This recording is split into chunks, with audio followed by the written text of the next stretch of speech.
De número 1146. Hoje é uma síntese. Amanhã eu vou falar sobre o tribunal de Cristo, bodas do Cordeiro e a grande tribulação. Por favor, venha. Eu tenho imagens impactantes do Apocalipse para te mostrar amanhã. Os 4 cavalos, cavalo branco, cavalo vermelho, cavalo preto, cavalo amarelo. O que aquilo simboliza?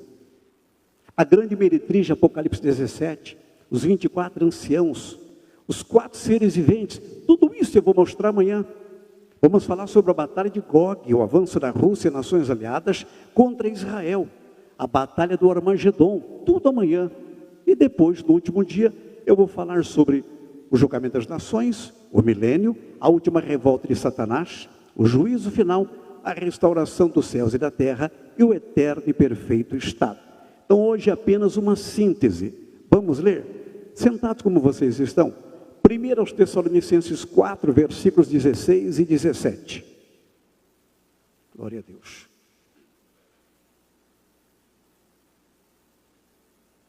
Eu vou ler. Porque o mesmo Senhor descerá do céu com alarido, e com voz de arcanjo, e com a trombeta de Deus. E os que morrerem em Cristo ressuscitarão primeiro. Depois nós, os que ficarmos vivos, seremos arrebatados juntamente com eles nas nuvens, a encontrar o Senhor nos ares. Quantos têm esta viva esperança? Glorifique o nome de Jesus nesta noite. A escatologia bíblica é o instrumento que Deus se utiliza nos últimos tempos para nos nortear diante de um mundo tenebroso, um mundo entregue às escuras. Futurólogos, falsários e adivinhos tentam descortinar o futuro. No entanto, continuam ainda errantes, sem obterem qualquer resposta certa acerca de como será o futuro de todos nós. Porém, através da escatologia bíblica, nós podemos conhecer o que vem na linha de frente. O que é interessante é que Deus mesmo deseja nos descortinar o quadro do futuro. Tanto é verdade que 30% de toda a Bíblia Sagrada corresponde a belas e fantásticas profecias alusivas ao quadro vindouro. Portanto, através da escatologia bíblica, Deus sinaliza o que vem na linha de frente. Agora Deus tem um relógio. Esse relógio chama-se Israel. É fundamental que o estudante da escatologia bíblica entenda que Israel deixou de ser uma nação no ano 70 da era cristã, quando o general Tito avançou contra a cidade. E depois de um cerco de 143 dias, ele destruiu a santa cidade de Jerusalém. 1.100.000 judeus morreram.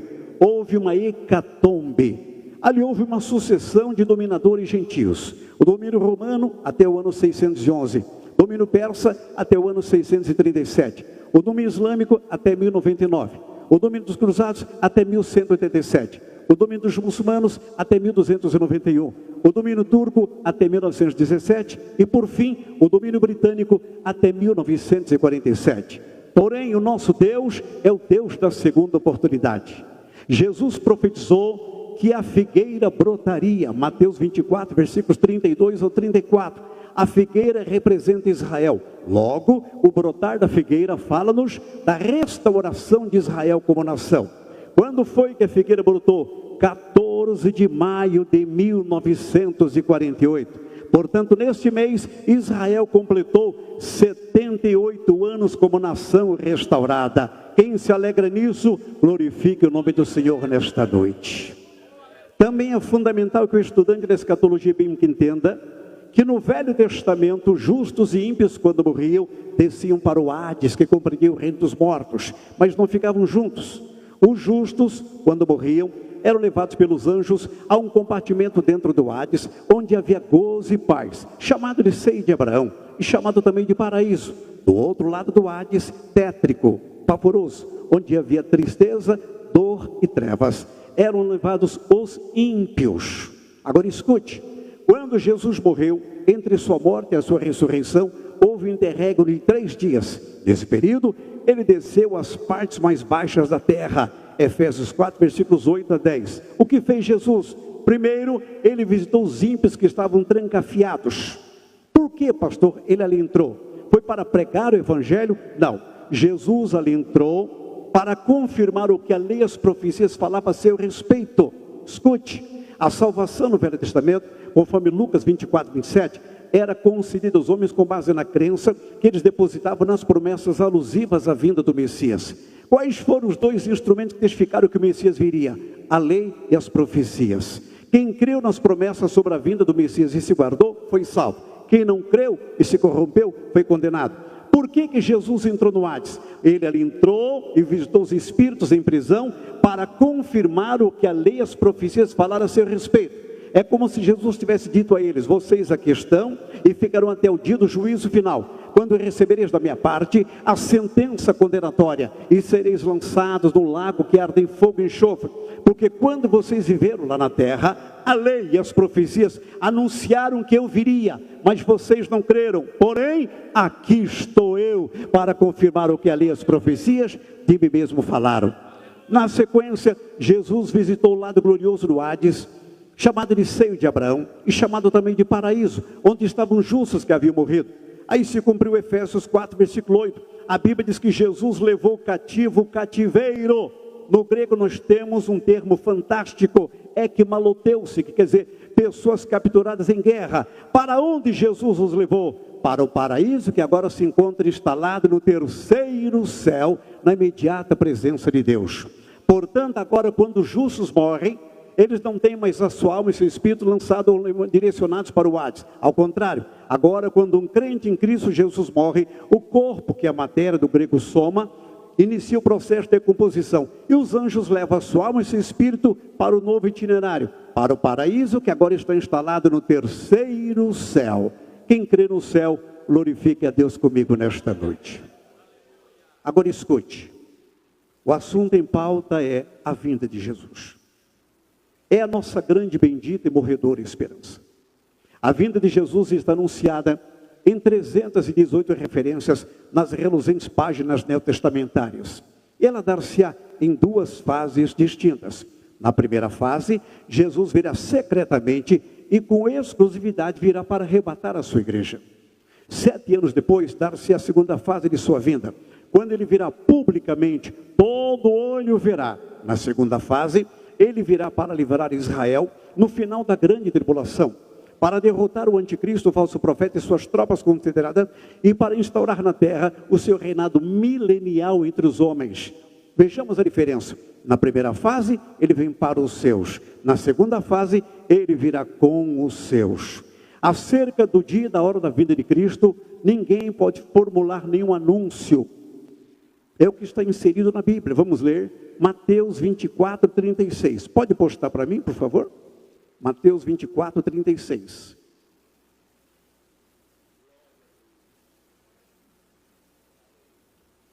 Porém, daquele dia e hora ninguém sabe, nem os anjos dos céus, nem o Filho, mas unicamente meu Pai. Escute, muitas pessoas querem descrédito quando anunciaram datas para a vinda de Jesus. Lutero, o grande reformador, anunciou que Jesus voltaria em 1556. Isaac Newton, pai da ciência moderna, anunciou que Jesus voltaria em 1715. Emanuel Swedenborg anunciou que Jesus voltaria em 1770. Guilherme Miller anunciou que Jesus voltaria em 1843. Charles Taylor anunciou que Jesus voltaria em 1976. William Marion Brahma anunciou que Jesus voltaria em 1977. Ban Ki-ha anunciou que Jesus voltaria em 1992. O pastor Miranda Leal, da Igreja Só Senhor é Deus de Maringá, no Paraná, traído pela emoção num cálculo bizarro, anunciou que Jesus voltaria no final do ano de 1999. Valnício Milhomes anunciou que Jesus voltaria no dia 7 de julho do ano de 2007. Neuza Itioca anunciou que Jesus voltaria entre 2017 e 2018. David Mead anunciou que Jesus voltaria no dia 23 de setembro de 2017 e depois remarcou a data para 23 de abril de 2018. Ronilson Ferreira, o chamado profeta da internet, anunciou que Jesus voltaria no dia 8 de abril de 2020. E por último, o pastor sul-africano Joshua Milaquela anunciou que Jesus voltaria entre os dias 23 a 24 de setembro de 2025. Daquele dia e hora, ninguém sabe. Fiquemos, portanto, com a palavra. Muitos cálculos bizarros estão sendo expostos nos dias atuais, principalmente em podcasts. filtrem, depurem, não aceitem tudo que é exposto por aí. Que nós façamos uma triagem e possamos coletar aquilo que de fato edifica. Agora escute, 3 coisas ocorreram no ato do arrebatamento. Primeiramente, o brado de Jesus. No grego é tagma, é uma expressão de cunho militar, que quer dizer palavra de ordem. Quando César venceu a Farnáces, rei do Ponto, ele voltou triunfantemente para Roma. E na tribuna do Senado, ao discursar, ele disse uma frase que perpetuou-se: Veni, vidi, vici. Eu vim, vi e venci. A história confirma, Júlio César foi um líder vencedor. Ora, se César, carregado de pecados, pôde se proclamar um comandante vitorioso, quanto mais Jesus, o capitão da nossa salvação, bendito seja Deus. Na sequência, ouviremos a voz do arcanjo, e não de um arcanjo. Olha o prefixo arque, quer dizer anjo-chefe, o principal. Portanto, na hierarquia angelical só existe um arcanjo cujo nome é Miguel. O que quer dizer? Quem é como Deus? Miguel é o príncipe do exército celestial, é o anjo guardião da nação de Israel. Por que é que Miguel vai entrar em cena antes que a igreja seja arrebatada? Porque existem 3 céus: Oranos, Mesoranos e Epuranos, céu atmosférico, céu estelar e céu dos céus. Este céu primário tornou-se em ocupação demoníaca, Efésios 6,12. Portanto, Miguel, o arcanjo, ele vai reunir os santos anjos dos quais ele é príncipe, para promover uma asepsia, uma limpeza nesse céu primário, para que a igreja possa subir ao encontro de Jesus nos ares. E é como se Miguel dissesse: demônios, recue, porque a igreja de Porto Velho vai subir ao encontro de Jesus agora. Bendito seja o nome do Senhor. Por último, veremos o toque da trombeta. Não vamos conectar esta trombeta com as apocalípticas, capítulos 8, 9 e 11, sobre elas falaremos amanhã. Aí Paulo estabelece uma ordem: os que morreram em Cristo ressuscitarão primeiro. Onde eles estão? No paraíso, instalado no 3º céu.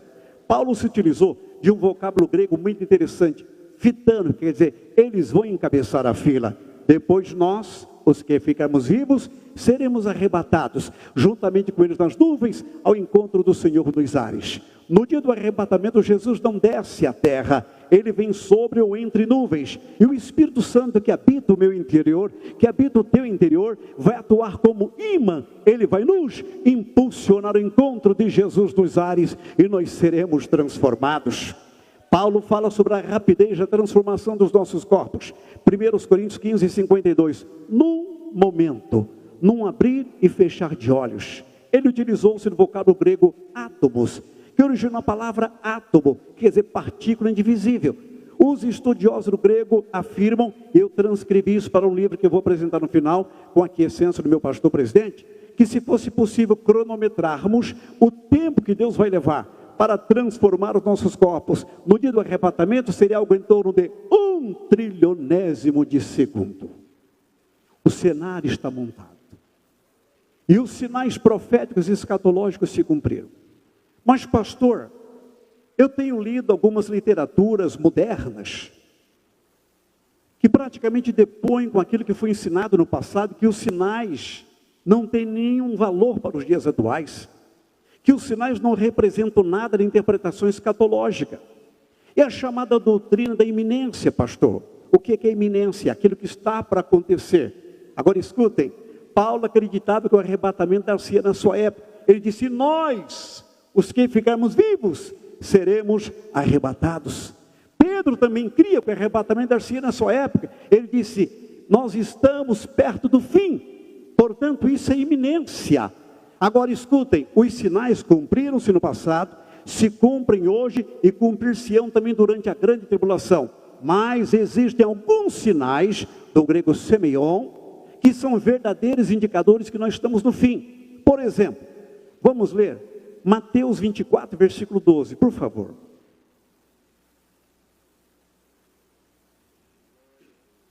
E por se multiplicar a iniquidade, o amor de muitos esfriará.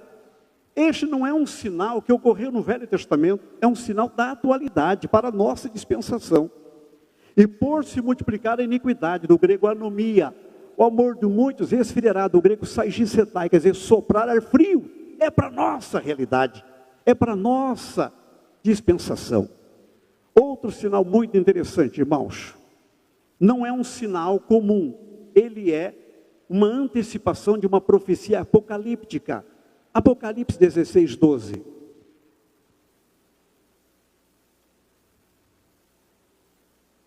E o sexto anjo derramou sua taça sobre o grande rio Eufrates, e a sua água secou-se, para que se preparasse o caminho dos reis do Oriente. Quem vier aqui amanhã, e eu espero que tu venhas, vai ver comigo a análise desta profecia. O sexto anjo vai derramar a sua taça, e haverá seca do rio Eufrates. Ele nasce na Turquia e deságua no Golfo Pérsico. Eu estive na COP27 em Sharm el-Sheikh, no Egito. E o presidente do Iraque anunciou que onde o Eufrates passa pelo Iraque, ele já secou. E ele disse, na minha estimativa, até 2040, o Eufrates vai estar totalmente seco. Deus é tão bom para mim, para ti, para nós, que nos antecipa isto. Isso é um sinal. São indicadores que nós estamos no tempo do fim. Não dá mais para procrastinar, para postergar, para pospor a nossa aliança com Deus. O tempo é hoje, é agora. É tempo de avivamento, é tempo de leitura, é tempo de oração, é tempo de jejum, é tempo de buscarmos as almas perdidas para o reino de Deus. Tudo nos mostra que Cristo já volta. Nós estamos inseridos no contexto de Mateus 24, 8, o princípio de dores, do grego odim, dores e parto. É uma linguagem metafórica que descreve o quadro da mulher grávida que está prestes a dar à luz. A mulher parturiente tem dores de parto, mas depois das dores vem o alívio. Aí nasce o bebê ou nascem os bebês. Nós estamos nesse contexto. Olha o Manifesto Comunista de Karl Marx e Engels de 1848 representado nos dias atuais. Você sabia que Deus colocou o pastor Bruno na Câmara Municipal para defender a pauta cristã? Que se contrapõe a tudo isso que aí está. Olha a ideologia de gênero de Judith Butler, apregoada deliberadamente nos quadrantes da terra. Sabe por que é que eu creio que nós precisamos de deputados federais que conheçam a Deus, que tenham intimidade com a palavra? Porque querem agora revisitar no Congresso Nacional um projeto de lei que visa descriminalizar a pedofilia. Se nós colocarmos homens e mulheres de Deus, isto não vai ser aprovado. Deus vai ter a sua voz representada naquela esfera de lei. Então é o mundo em que nós vivemos, o mundo que está chafurdando na lama do pecado. Agora escute, eu já vou finalizar porque eu quero mostrar aqui as imagens dos sinais da vinda de Cristo. Nós estamos no epílogo da dispensação da graça. A palavra que Deus quer que eu pratique e tu pratiques é vigilância redobrada. Efésios 4, 27, Paulo disse, não deis lugar ao diabo. A palavra lugar vem do grego topos, que originou a palavra topografia. Um pastor americano falando sobre as investidas do maligno disse, dei 1 centímetro, e ele tomará 1 quilômetro. Dei 1 segundo, e ele tomará toda uma vida. Dei uma palavra, ele escreverá um livro. Dei um pensamento, e ele formará uma personalidade. Em nome de Jesus, fique firme com Cristo. Você está aliançado com Deus. Você tem um compromisso com a palavra. Você tem um compromisso com esta igreja. Fique firme, porque o arrebatamento está para acontecer. Agora escute. Eu sei que vivemos dias tenebrosos, desafiadores. Muitas vezes, você vai se sentir só. Isso não está diminuído ou apequenado na fé. E nem é sinônimo de abandono. Deus é suficiente nesse momento de isolamento, de solidão. Preste bem atenção no que eu vou dizer. Abraão só teve um Moriá. Jacó só teve uma pedra para colocar a cabeça. Jó só teve um caco de telha para coçar as feridas. Gideão só teve um velo de lã para confirmar que Deus era com ele. Moisés só teve uma sarça para confirmar que Deus estava ao seu lado. Raabe só teve um cordão de escarlata, que era o sinal de salvação para si e para sua família. Davi só teve 5 pedras para enfrentar um gigante filisteu. Rute só teve rabisco da colheita para matar a sua fome. Ezequias só teve uma parede para chorar. Jeremias só teve retalhos de pano para tirá-los do fundo da cisterna. Paulo só teve uma prisão para inspirar a escrever cartas. João só teve uma ilha para que Deus pudesse lhe descortinar o futuro. Jesus só teve um cálice para ir com segurança para o madeiro, oferecer-se por mim, por ti, por cada um de nós. Deus está contigo, em nome de Jesus. Seja visitado nesta noite, seja renovado nesta noite. Deus está contigo e Deus está no controle absoluto de todas as circunstâncias. Quem pode, aplauda o Senhor por tudo isso nesta noite. Presidente, eu posso apresentar um livro em 2 minutinhos e aí passar as fotos? Então tá bom, obrigado, o senhor é uma bênção. Eu trouxe esse livro aqui, ele tem sido uma bênção. Eu levei 7 anos para escrevê-lo. As Grandes Perguntas Escatológicas, foi o meu 15º livro.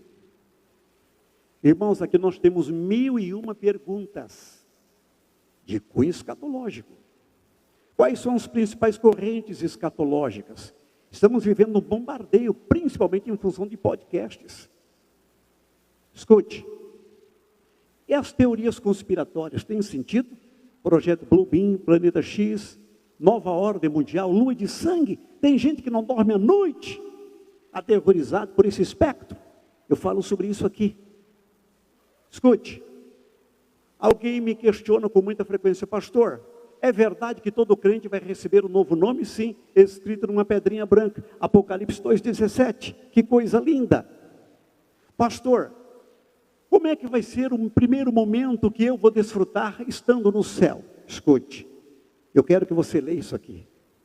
Pastor, mas nós vamos nos reconhecer no céu? Sim, Deus não vai nos desmemoriar. Embora tendo o corpo glorioso, você vai manter as aparências desse corpo terreno. Louvado seja Deus. Perfeito, completo. Escute, pastor, quando Jesus ressuscitou, muitos corpos de santos que dormiam foram ressuscitados e foram vistos entrando em Jerusalém. Quem eram eles? Quantos eram? Para onde foram? Você precisa ler isso aqui. Pastor, e as medidas da Nova Jerusalém são medidas reais ou simbólicas? São reais. Eu gostaria que você mergulhasse nesse universo. Pastor, como é que vai ser o suplício no inferno? Alguns afirmam que esse sofrimento, ele vai cessar depois de um certo período. Não é o que a Bíblia diz. Eu quero que você veja isso aqui. Como é que vai ser o tribunal de Cristo? Quando a pessoa não receber aquilo que imaginaria que recebesse, ela vai se entristecer mesmo ou não? Ou seja, vai ter tristeza no tribunal de Cristo? Eu respondo aqui. Como é que vai ser as bodas do Cordeiro? Isso é lindo, irmãos. Quem é o noivo? Quem é a noiva? O que é que essa cerimônia se resume como um verdadeiro tratado teológico? Eu quero que você mergulhe nisso aqui. E o milênio? Eu vou falar durante o seminário, mas você vai antecipar aqui. A capital do milênio vai ser Jerusalém, por isso que Deus a colocou no meio da terra. Ezequiel 5:5. Aqui no Acre tem uma cidade chamada Tarauacá. Quem conhece Tarauacá aqui, por favor? Muitos. Lá tem um vale fértil, agricultores plantam abacaxis. Alguns abacaxis chegam a pesar até 15 quilos. Eu vi um de 15 quilos. No milênio isso vai ser comum. Eu fico pensando como é que vai ser a pupunha do milênio, o açaí do milênio. Que coisa maravilhosa, não é? Tudo isso eu falo nesse livro aqui. Pastor, eu perdi o papai, perdi a mamãe. Partiram eles salvos, eu vou me reencontrar com eles sem dúvida. Dia 4 agora. Vai completar um ano que Jesus recolheu minha esposa. Eu estava comentando com o nosso pastor presidente, tem sido dias dificílimos, de choro, de lágrima, mas o meu consolo vem dos céus. Ainda tem bálsamo da parte de Deus para consolar os nossos corações. E a minha certeza é que eu vou reencontrar-me com ela na laureada encantadora glória do Senhor. E você também. Doutor André Messias, com saudade, lembra do seu pai. Nós vamos nos reencontrar na laureada encantadora glória do Senhor. Eu tenho plena convicção que esse livro vai te ajudar e muito. Pastor, a igreja vai passar pela grande tribulação? Eu vou falar sobre isso amanhã e respondo aqui. Pastor, como vai ser a marca da besta? Você precisa ler este livro. Você é obreiro, você é professor, você é professora. Você é estudante de escatologia bíblica. 412 páginas, modelo 16/23, é um livro enorme. Eu vou estar lá no final, no término, para aqueles que quiserem obtê-lo, apenas R$70. Um livro com 412 páginas. Nós temos, eu acho que 45 livros. Depois passe lá no final. Que Deus nos abençoe. Nós vamos agora às imagens, porque são impressionantes, imagens sobre sinais da vinda de Jesus.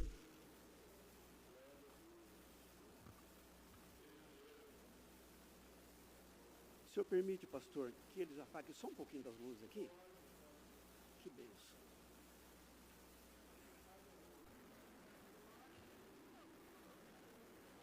Muito bem.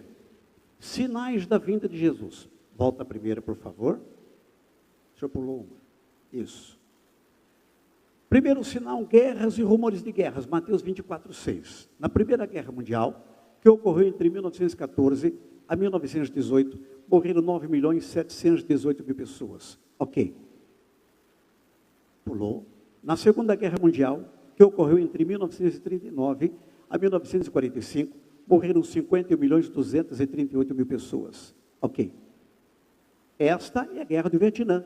Ela ocorreu entre 1959 a 1975. Deixou 58.000 soldados americanos mortos e 3 milhões de vietnamitas mortos. Ok. Esta, a guerra entre Irã e Iraque, entre 1980 e 1988, deixou 1 milhão de mortos. Ok. Esta, a guerra do Golfo Pérsico. Ela ocorreu entre 1990 e 1991. Morreram 392 soldados das forças de coalizão e 50.000 iraquianos. Ok. Esta, a guerra da Bósnia. Ela ocorreu entre 1992 e 1995 e deixou 200.000 pessoas mortas. Ok. Esta, a guerra do Afeganistão.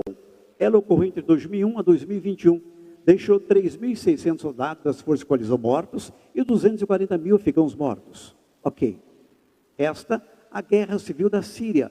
Ela iniciou-se em 2011 e findou-se em 8 de dezembro de 2024 com a queda de Bashar al-Assad. Morreram mais de 500.000 pessoas. Ok. Esta, a guerra da Ucrânia. Iniciou-se em 24 de fevereiro de 2022. Os números surpreendem. Eu peguei números novíssimos hoje à tarde. Morreram mais de 1,5 milhão de russos e mais de 700.000 ucranianos. E a guerra não se findou. Ok. Esta, a guerra entre Israel e o Hamas, que é cabo de chicote do Irã. Morreram 1.665 judeus e 67.000 palestinos. Ok. Outro sinal, fomes, Mateus 24:7. Eu usei plural, porque é a fome parcial e fome total. A FAO, Organização das Nações Unidas para Agricultura e Alimentação, informa-nos que a idade da fome iniciou-se em 1974, quando nações africanas e asiáticas foram surradas por esse pesadelo. Ela informa-nos que a fome vai aumentar em função de alguns fatores. Escute, poluição em todos os níveis, chuvas ácidas, aumento do preço do petróleo e explosão populacional. Olha essas pessoas na tela, famélicas. O quadro é constrangedor. Ok. A fome é humilhante. Ok. Esta foto ganhou notoriedade mundial. O garoto Kong Nyong da República do Sudão, fragilizado, era ameaçado pelo urubu que aguardava a sua morte para devorá-lo. Mas ele conseguiu sobreviver por mais 5 anos. Ok. Outro sinal, pestes, Mateus 24, versículo 7. Com uma gripe espanhola que sacudiu o mundo entre 1918 e 1920, matando 50 milhões de pessoas. Ok. O câncer, que ocorre em função da multiplicação descontrolada das células, e é responsável por 13% das mortes do mundo. Ok. A hanseníase, chamada no passado recente lepra, a doença mais antiga do mundo, transmitida pelo bacilo de Hansen. Ok. AIDS, síndrome da deficiência imunológica adquirida, surgiu há 44 para 45 anos, transmitida pelo vírus HIV. Esta peste matou 35 milhões de pessoas no mundo todo. Ok. A SARS, síndrome respiratória aguda ou pneumonia asiática, surgiu em 2002 na Ásia e fez centenas de vítimas. Ok. A gripe aviária ou gripe do frango surgiu também na Ásia em 2002 e deixou centenas de mortos. Ok. Esse mosquito é o Aedes aegypti. Ele é o vetor para 3 pestes que perturbam hoje em particular o povo brasileiro. Ok. A primeira é a dengue, que matou no ano passado no Brasil 1.688 pessoas. Ok. A segunda é a febre chikungunya. Ok. A última é o Zika vírus, que promove a microcefalia. Ok. E a síndrome de Guillain-Barré. Ok. Outra peste, tuberculose, transmitida pelo bacilo de Koch. Esta peste, irmãos, é terribilíssima. 1/4 da população do mundo sofre com esse problema. No Brasil, essa peste mata por ano, em média, 4.500 pessoas. Ok. O cólera, transmitido pelo vibrião colérico, sacudiu o Brasil no final da década de 90, principalmente as regiões norte e nordeste, matando centenas de pessoas. Agora aflige o pobre e combalido povo africano. A República Democrática do Congo vive um surto de cólera. Ok. A gripe suína, ou influenza A, H1N1, transmitida pelo contato por gotículas respiratórias, surgiu em abril de 2009 no México. Ok. A síndrome respiratória do Oriente Médio surgiu na Arábia Saudita em 2012. Propagou-se por 25 países, deixando um rastro de destruição, pavor e morte. Ok. O ebola é uma febre hemorrágica transmitida pelo vírus ebola. Afeta hoje a África Ocidental, onde milhares de pessoas já morreram. Ok. E a última, a Covid-19, que teve o primeiro caso oficial no dia 31 de dezembro de 2019, na cidade de Wuhan, na província de Hubei, na China. Esta peste matou no mundo todo 15 milhões de pessoas. Ok. Outro sinal, terremotos, Mateus 24, versículo 7. Olha o terremoto que sacudiu o Tibete no dia 7 de janeiro de 2025, matando 126 pessoas. Ok. O terremoto que sacudiu Mianmar no dia 29 de março de 2025, matando 3.471 pessoas. Ok. O terremoto que sacudiu o Afeganistão no dia 1º de setembro de 2025, matando 2.205 pessoas. Ok. O terremoto que sacudiu as Filipinas no dia 1º de outubro de 2025, matando 72 pessoas. Ok. Outro sinal, falsos profetas, falsos cristos. Mateus 24, versículos 5 e 11. Primeiro, falsos profetas. Olhem este cidadão em destaque, Jim Jones. Ele era um falsário de Indiana, nos Estados Unidos. Ele fundou uma seita chamada Templo do Povo. Ele cometia abusos contra os seus liderados. O FBI estava no seu encalço. Sabendo disso, ele fugiu para a selva da Guiana. Ok. No dia 18 de novembro de 1978, no meio da floresta, ele fez uma bebida venenosa, misturando suco com cianureto, e ordenou a todos os seguidores que bebessem. Bebe e adormeça. O pai lhes manda, eles beberam e morreram. Na sequência, Jim Jones deu um tiro contra a cabeça, suicidando-se. Ok. Outro falsário, o americano David Koresh, líder da seita Rama dos Davidianos. Ok. Ele isolou-se nesta casa em Waco, no Texas, com 80 seguidores, e fez com eles um pacto de morte. No dia 28 de fevereiro de 1993, ele ateou fogo à casa, matando aqueles que o tinham como referência e tirando a sua própria vida. Ok. Esse é o chinês Li Hongzhi. Ele fundou, em 1992, a maior seita do mundo na atualidade. Está presente, escute, em 180 países. E tem mais de 185 milhões de seguidores. O Falun Gong. Ok. Esse é o japonês Shoko Asahara, líder da seita Suprema Verdade no Japão. É o autor intelectual do atentado contra o metrô de Tóquio. Ele ordenou que os seus seguidores lançassem sobre a população indefesa um gás venenoso chamado sarin, que matou 12 pessoas e intoxicou outras 5.000. Ele foi preso e condenado à morte por enforcamento, mas sempre conseguia adiar sua execução. Lá na prisão, ele tomava banho numa banheira, a água suja do seu corpo era engarrafada, e ele vendia uma garrafa de água suja do seu corpo, intitulada Água Purificadora da Alma, por $200. Quem entregasse todos os seus bens para ele recebia um diploma com os seguintes dizeres: passagem garantida para o céu, e podia se ajoelhar e beijar o dedão do seu pé direito. Ele foi morto por enforcamento no dia 6 de julho de 2018. Ok. Este é o americano Ron Hubbard, era escritor de obras de ficção científica. Em 1954, ele fundou a Cientologia, que é uma seita perversa. Uma seita que se enquadrou dentro da estrutura de Hollywood, da classe cultural dos americanos. Ok. O garoto propaganda dessa seita satânica é o americano Tom Cruise. Ok. Eu tenho aqui o laser, mas na tela o laser não funciona, por isso eu não vou utilizá-lo. Aquele cidadão sentado chama-se Raimundo Irineu Serra, mestre Irineu. Ele era maranhense e mudou para Brasília, no Acre, em 1970, onde fundou o Santo Daime, a doutrina da floresta. Ele morreu em 1971. Ok. O forte do Daime é o chá, que respeitosamente muitos aqui conhecem.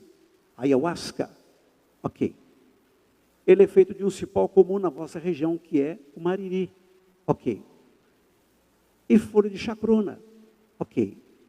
Aí ele esfera vintage e deu umas pessoas para que bebam. Ok. Satya Sai Baba era indiano, fazia sinais sobrenaturais. Morreu em 2011. Ok. Masaharu Taniguchi, fundador do Seishonoye, lar do progredir infinito.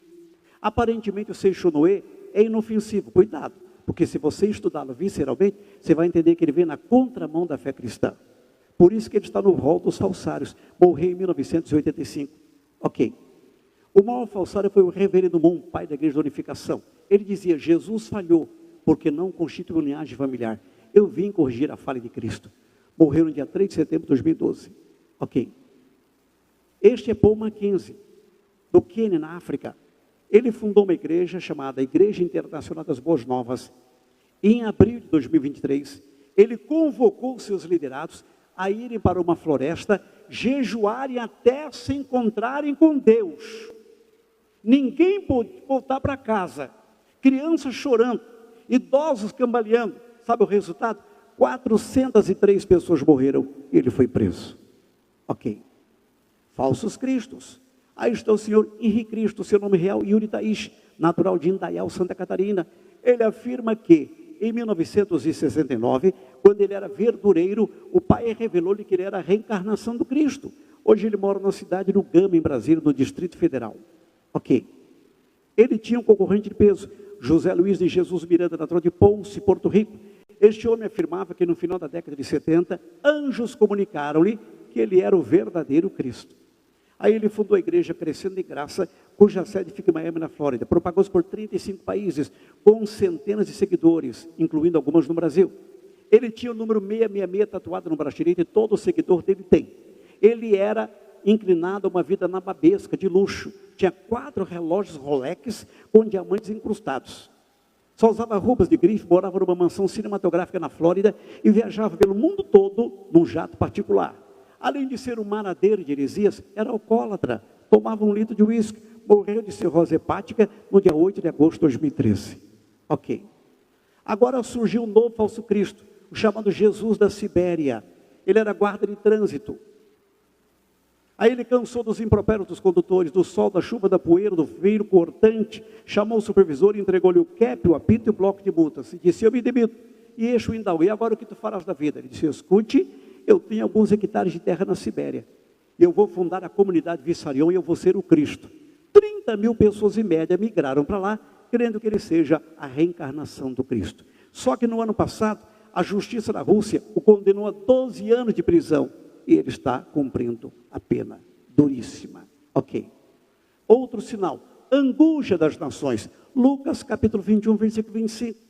Se há uma palavra que sintetiza o real estado da raça humana distanciada de Deus, é angústia. Dostoiévski diz que no coração do homem há um vazio do tamanho de Deus. Só Jesus pode preencher o vazio que há no coração do homem. Ok. Outro sinal, apostasia. 1 Timóteo 4:1. Eu tenho chorado com isso, irmãos. O irmão Jaime é um homem bíblico, e ontem ele citou uma frase de Billy Graham. Toda vez que um crente pensa em se distanciar de Deus, o diabo tem sempre um barco pronto. Apostasia é isso. É o distanciamento da graça, da cruz, do compromisso feito com Deus. É o recuo da fé. Jesus deixou-nos uma pergunta que me inquieta. Lucas 18:8. Porventura achará fé na terra quando vier o Filho do Homem? Ok. Outro sinal, o derramamento do Espírito Santo. Joel 2:28. Olhem que cena linda nesse primeiro plano. A irmã foi batizada com o Espírito Santo e fogo. Nós estamos vivendo isso no nosso meio. Bendito seja o nome do Senhor. Ok. Outro sinal, o esfriamento do amor. Mateus 24:12. O amor está esfriando de cônjuges, na relação entre pais e filhos e na relação entre irmãos. Ok. Outro sinal, horror, perseguição e morte. Mateus 24, versículos 9 e 10. Enquanto nós estamos aqui nesse lindo templo, nós temos o terreno comprado ali na frente, né, pastor Valadares? O senhor é um líder admirável. Esta igreja está contribuindo, se esforçando. Em breve vamos ter uma outra catedral para a glória do nome de Jesus ali. Mas o que eu quero que você entenda é que enquanto nós estamos aqui no ar-condicionado, no conforto, em muitas regiões, cristãos estão sendo duramente perseguidos, principalmente na Índia, olhe, na Coreia do Norte e na Nigéria. Na Nigéria, o grupo Boko Haram, que é um grupo extremista radical islâmico, mata os crentes apaulados ou à base do facão no tiro. Depois eles colocam fogo em tudo e em todos. Olha, a irmã morreu carbonizada com seu filho. Tertuliano, dos pais da igreja, disse assim, que o sangue dos mártires é a sementeira da igreja. Lá na Nigéria, mesmo com esta acirrada perseguição, a igreja não se calou. Eles não conseguiram quebrar os dentes da pregação dos servos do Senhor. O evangelho continua a ser verbalizado e Jesus está salvando vidas. Ok. Outro sinal, o gemido da natureza, Romanos 8, 22. A natureza geme porque o homem destrói. Olha a mortandade de peixes no leito desse rio em função da poluição das suas águas. Ok. A natureza geme por conta dos incêndios florestais. Ok. A natureza geme por conta do desmatamento. 50% da vegetação do globo terrestre foi destruído pelo comércio de carvão e madeira. Ok. A natureza geme por conta dos acidentes ecológicos. Olha a barragem Mina Corre do Feijão, na empresa Vale, em Brumadinho, Minas Gerais, que rompeu-se no dia 25 de janeiro de 2019. Ok. Eu estive aí, irmãos. 272 pessoas morreram. Ok. 5 minutos eu termino. Esse é um sinal fantástico. O aumento da ciência, Daniel 12:4. Esse sinal se cumpre de uma maneira muito abrangente no nosso meio, como fatos históricos, como a conquista do pelo homem, no dia 20 de julho de 1969. Ok. A primeira bebê de proveito, Louise Brown, que nasceu em Alda, na Inglaterra, no dia 25 de julho de 1978. Ok. A primeira clonagem animal de sucesso, a ovelhinha Dolly, que foi apresentada pelo embriologista Ian Moody no dia 22 de fevereiro de 1997. Dolly foi sacrificada em 14 de fevereiro de 2003, está embalsamada no Museu Real de Edimburgo, na Escócia. Ok. Aí nós temos invenções que de fato mudaram a vida dos homens, como o automóvel, e esse carro é meu, viu, irmãos? Pelo menos na tela, é meu mesmo. Ok. A motocicleta, ok. O avião, ok. O telefone celular, ok. O rádio, ok. A máquina fotográfica, ok. O GPS, ok. A TV, ok. O computador, ok. Um lindo transatlântico, ok. E os robôs humanoides, ok. E um satélite que em órbita envia imagens e informações para nós aqui na Terra, ok. Temos mais 2 sinais inseridos no mesmo versículo bíblico. Lucas 21, 25. O bramido do mar e das ondas. Primeiro, o bramido do mar. Este sinal se cumpre, mas de uma forma muito, muito séria em nosso meio. Por que é que o mar está agitado e bramindo, como Jesus profetizou? Por conta do aquecimento global. Ok.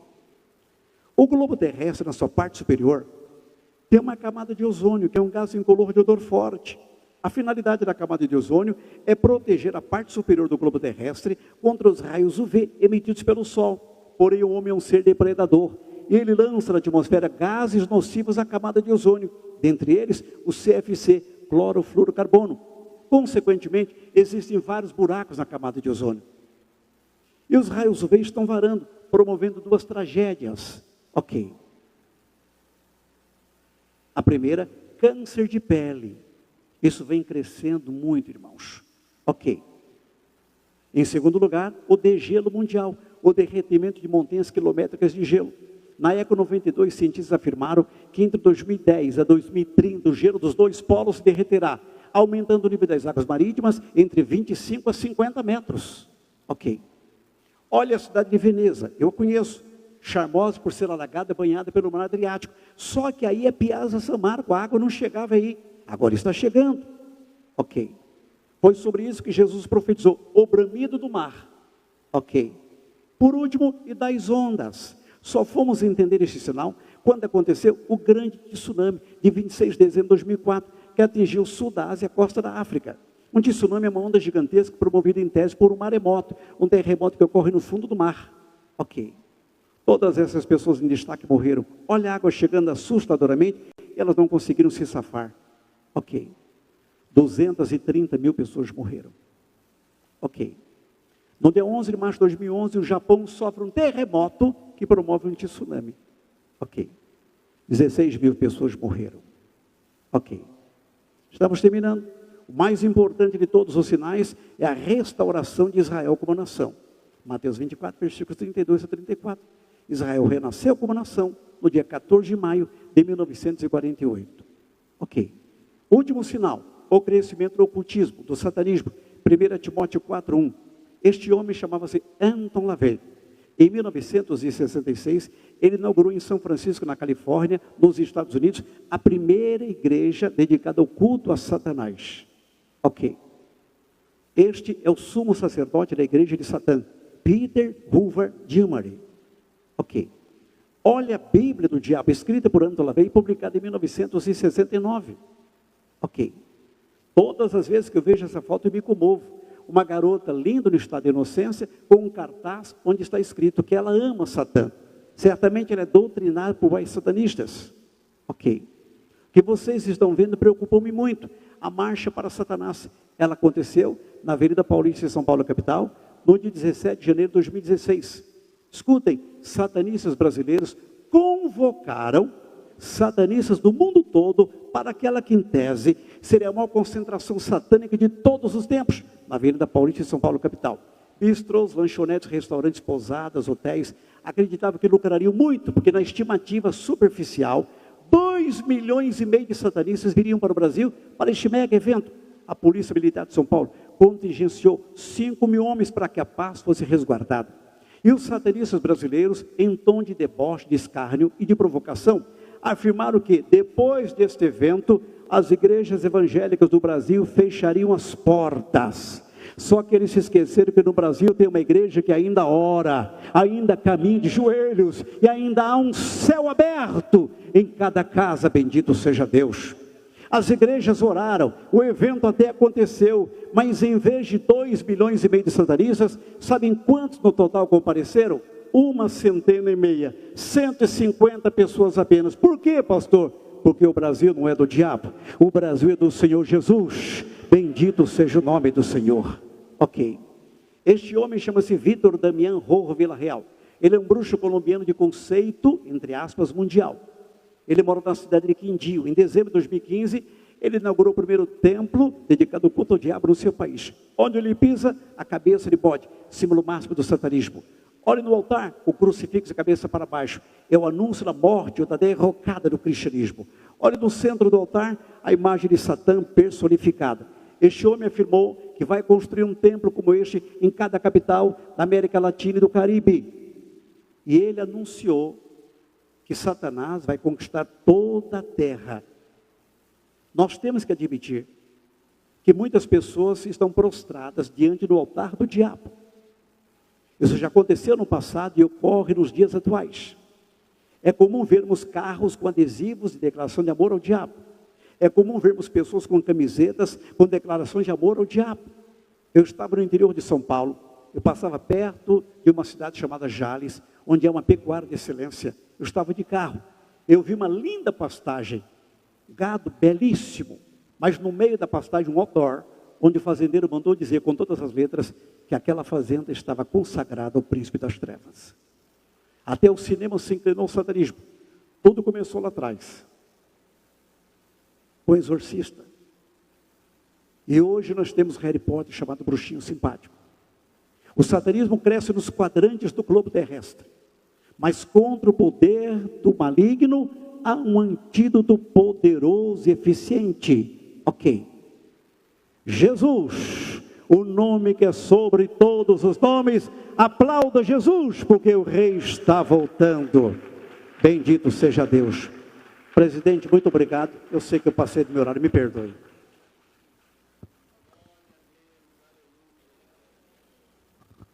Glória a Jesus. Quantos vão vir amanhã? Você que não fez sua inscrição, então procure, está ali uma equipe ali.